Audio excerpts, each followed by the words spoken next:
One of the things that's really interesting, but also a conundrum in a way, is how you want to look at a thing like these ghost dance songs that came about at the end of the 19th century. A lot of people want to look at them as either sort of cultural escapism or a heroic attempt to preserve culture. Uh, Obviously, from the introductory material and from my lecture notes, a little bit anyway, you can get a feel for why they were being done and what they were and why they came about. It's very, very tragic. It's very heartbreaking that, on the one hand, uh, you know, Wovoka and others, Paiutes, Sioux, other members of these different nations, were believing in the power of these spirit dances to conceal them and to make them impervious to, American soldiers' bullets. Untold thousands died because of this bizarre delusion that if they just protected themselves with the spirits that were out there, they could go into battle essentially outgunned, outmanned, what have you, and be fine. When that's demonstrably not true. The second thing that's really important is to think of this in terms that kind of separate ourselves from our own culture.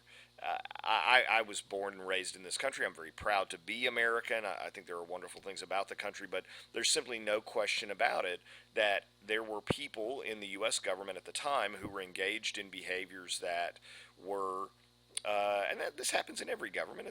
We're not immune to that. We're engaged in behaviors that were, to say the least, very, very calculating, very systematic, and very detrimental to Native American culture. Why were they doing this? Well, Hollywood would have you believe it was greed. And that certainly is the case. In many cases, it was greed. It was about land, it was about resources, it was about access to the West, it was about building an empire, but a lot of it was nationalism. Uh, a lot of what motivated people in the U.S. government was the notion that we are the last great hope for humanity. If democracy is going to thrive anywhere, it's going to be in this beautiful oasis away from Europe, away from their problems, their history, their oppression, their class system.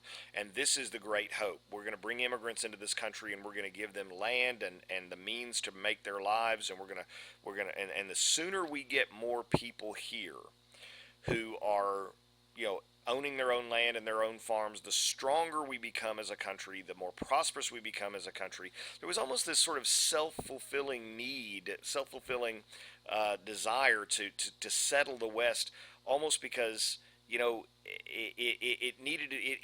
was being done because it needed to be done. And why did it need to be done? Because it was being done. And it was this whole notion of manifest destiny. This was destined and bound to happen. Well, if you're going to do that, you're going to have to change the Native Americans who live there. You're going to have to change where they live and how they live.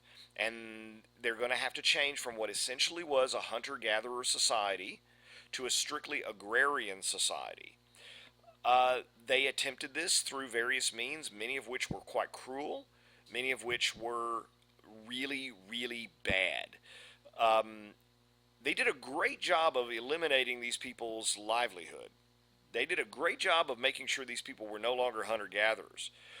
They did a really bad job of making them into something else without utterly destroying their culture. I mean, many Native American kids were not allowed to speak their own language, take part in any of their dance or music or other cultural or folklore rituals. They weren't allowed to dress like Native Americans. They had to get their hair cut. They had to go to Indian schools. Some of the Indian schools were great. Some of them were wonderful and very progressive. Others were just downright horrible and oppressive. But but if you're going to destroy a hunter-gatherer society and make those people live a different lifestyle, and remember, they did a good job of destroying the hunter-gatherer part. The new lifestyle, they did a really crappy job. You've got to relocate them. How do you relocate them? How do you get them to stop living with 1,000 people, spread out over 1,000 square miles? How do you do that? Well, you've got to realize that they're hunters. Eliminate the food source. And that's exactly what they did. They systematically decimated the buffalo population, which was the main food source for the Plains Indians. And they did this by offering bounties. They just shot these buffaloes by the millions and just let them waste away on and essentially they starved them into submission. They starved them into coming to the reservation for food because they had no food. Now that you have them on the reservation, now they don't have anything to hunt, they don't have a food source, you can set about the process of assimilating them and also, not coincidentally, taking that land and putting it into the hands of people who are going to farm it instead of hunt on it. The problem again breaks down with you got them to the reservation, now what? Well, the answer was we didn't really care that much about that part of it, right? We didn't care that much about making them into successful and prosperous and educated people. We just wanted to get them off that land and make them stop hunting, and so they decimated the buffalo. Um, Wounded Knee and the Battle of Wounded Knee really is the great tragedy of that era, because it involved just a slaughter of men, women, and children in response to what was probably a fairly legitimate threat in terms of the Sioux Indians of the area. I mean, they were no small force to be scoffed at, and they were a pretty serious group of fighters, and the federal government, the U.S. Army, had every reason to be concerned about them. But the reaction after Wounded Knee in Washington was to say, "Oh my God, what have we done?" And rightly so, at least on the part of some people. So one of the things I want to kind of do in this commentary, I hope I have anyway, is to give you a sense of the sort of racial fatalism that emerged among those sort of white Eastern establishment. The notion that that way of life that is being lived by these Native Americans on the plains is bound to go away. It's going to go away.